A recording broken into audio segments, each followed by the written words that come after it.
ফুটবলের একত্রীকরণ শক্তি উল্লেখ করে যুক্তরাষ্ট্রের প্রেসিডেন্ট ডোনাল্ড ট্রাম্পকে প্রথমবারের মতো ফিফা শান্তি পুরস্কার দেওয়াকে ঘিরে বিশ্বজুড়ে ব্যাপক বিতর্ক, ক্ষোভ ও উপহাসের সৃষ্টি হয়েছে। ২০২৬ সালের ড্র উপলক্ষে ওয়াশিংটন ডিসির কেনেডি সেন্টারে আয়োজিত অনুষ্ঠানে ফিফা সভাপতি জিয়ান্নি ইনফান্তিনো হঠাৎ করে এই পুরস্কারের ঘোষণা দেন।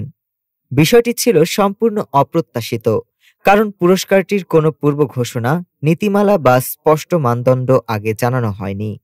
অনুষ্ঠানের শুরুতে একটি ভিডিওতে জানানো হয়, বিশ্ব শান্তিতে অবদানের জন্য প্রতিবছর এ পুরস্কার দেওয়া হবে।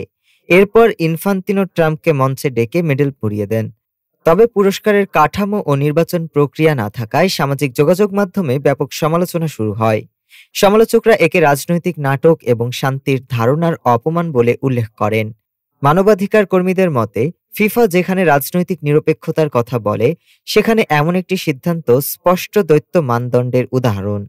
ইনফান্তিনো ট্রাম্পের ঘনিষ্ঠ সম্পর্ক ও ২০২৬ বিশ্বকাপে যুক্তরাষ্ট্রের ভূমিকা নিয়েও নতুন করে প্রশ্ন উঠেছে।